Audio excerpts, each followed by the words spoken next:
what are the major differences between the Spanish, French, and English colonies in the Americas, and how did these differences affect the Native Americans? Right. So, if you look at the colonization or occupation of the Americas, which still continues, it was done by multiple European powers. It all begins with obviously the Spanish, then the French get involved. The English are late entrants, but they end up dominating and occupying the entirety of North America and so on. So, so all three of these major European powers had different approaches in their occupation. Let's say colonization, because colonization is a nice, soft, fuzzy term that is not as harsh as occupation. So people like to use colonization, right, as a term. So the Spanish, the French, and then the English, their patterns were very different. Okay, their goals were different, their economies were different, their settlement patterns, occupation patterns were different, their attitudes were different when it comes to either the capture of territory or how to deal with the concept of race, the issue of race, because race is a very big deal. And these different approaches, goals, etc., they shaped very different experiences that Native Americans had at the hands of these foreign occupiers. Okay, y- to one extent, at one extreme, you have slavery, you have you know coercion. The entire population is enslaved and forced to do hard labor. Um, that is something the Native Americans experienced under Spanish occupation. You also had cultural suppression that happened against under Spanish occupation. When it came to the French, you had sometimes alliances with the French that the Native Americans had in doing the fur trade. And who was the client in the fur trade? It was Europe, right? And when it comes to their experiences with England, it was total despair, total loss, large scale territorial loss, large scale,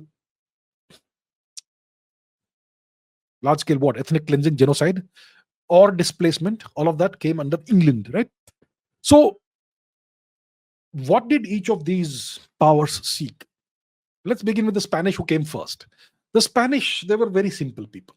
They sought gold, they sought precious metals, they sought to extract whatever they could in terms of bullion, gold, silver, precious metals, uh, whatever, and they also sought Christian conversion at the from the very outset.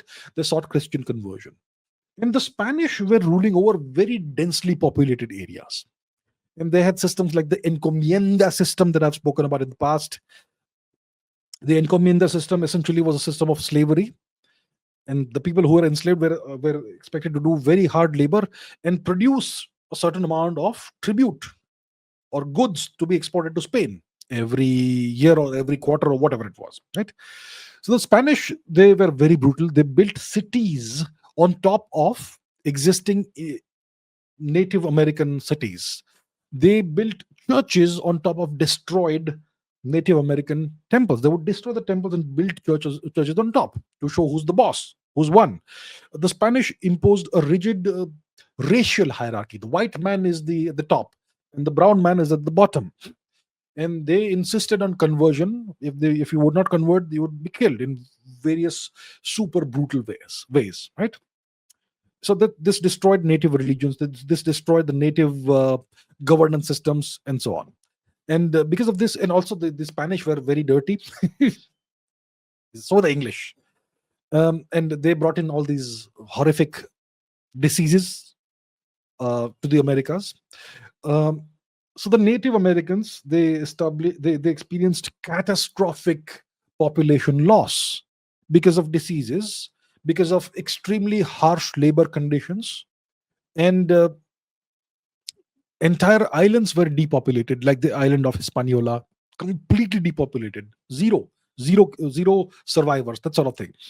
And sometimes the Native Americans would be relocated to towns or cities the Spanish would construct, so that to concentrate labor in one place.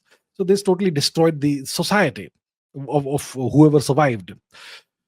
The Spanish also gave the status of nobles to some of the indigenous rulers or elites who would convert to Christianity. right? So they would be given the status of nobles. They would be given decent status in society, and the Spanish also intermarried with the nobles, with the elite of the indigenous societies. Then this produced large scale mixed populations, and the Spanish imposed a caste system kind of thing based on the color of his skin, lightness of his skin, and so on. So that's what happened with the French. With the Spanish, the French were different. They focused on fur trade in North America. Okay, they did not care about agriculture the way the English did. So the French established scattered outposts. In this, they did not establish large colonies, large plantation colonies, like the Spanish did in later the English would do. The French were only interested in fur trade, and French traders, they relied on native people. Uh, they relied on native people as economic partners. So the French wanted to trade fur. They wanted to acquire fur from North America and sell it in Europe. They would acquire it in from North America for very little money, for very little cost. They would transport it to Europe and sell it at high profit. Fantastic business model, right? So for that, the French made the indigenous people their allies. They did not oppress them. They did not kill them, more or less. Yeah. They would use Native American travel routes, trade routes. They would sometimes even marry into native communities. And because of this, the natives, wherever the French were present or the French had control, the natives would retain control of their lands. And they also became partners of the French in European power politics once the French started having conflicts, clashes with the Anglos and so on. So there was something called the French and Indian War, which you can read about, right? And this, like I said, this fur trade, the clients were European clients, right?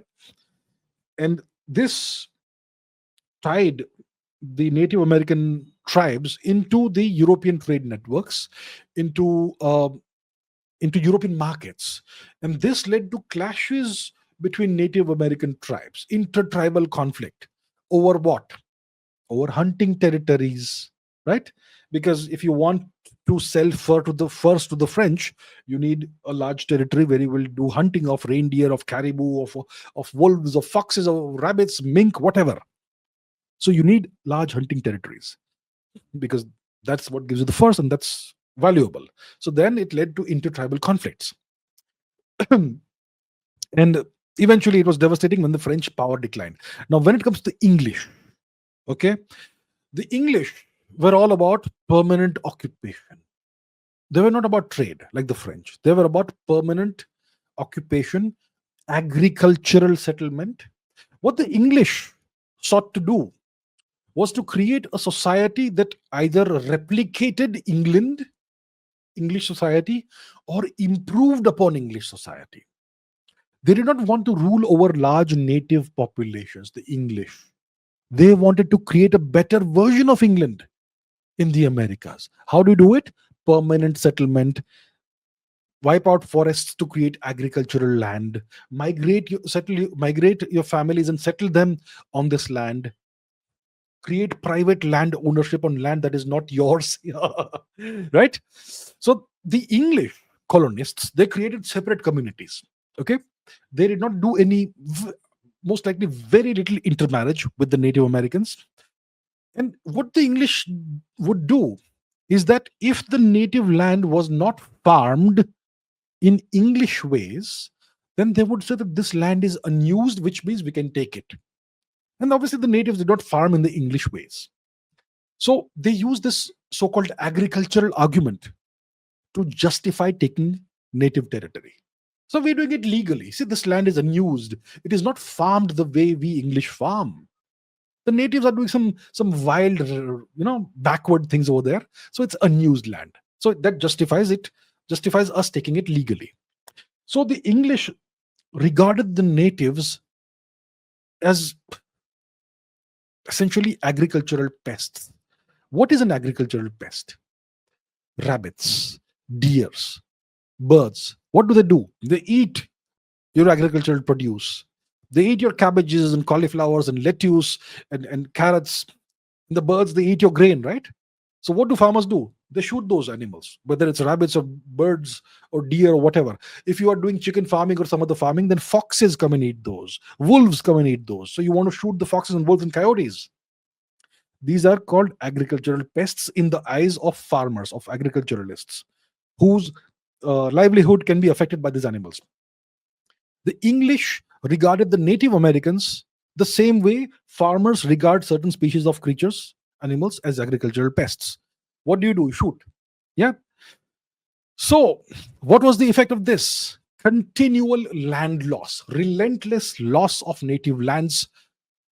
The English would first sign, draw up a treaty in the English language and ask the native chief to put an X or a cross or something, which means now we have a legal agreement which gives us certain rights. And then they would, once it is the time is opportune, they would break those treaties.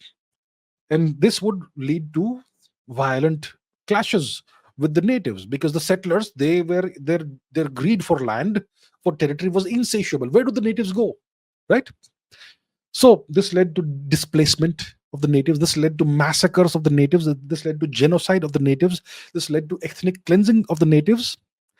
And all the territory was lost. And then the natives, whoever survived somehow, they were put on little areas called reservations where nothing grows, barren land which is useless. Yeah. So the English occupiers were completely disinterested in integrating native communities into their society. So natives they had the choice of either moving away or become second or third class citizens at the margins of English society, English occupied society, or resist militarily, which guarantees death, because the English had far superior organization, far superior ways of applying organized violence. And eventually, the natives today, they are conquered and subjugated second class citizens in the Americas. That's the deal. Terrible, terrible story. Part of history.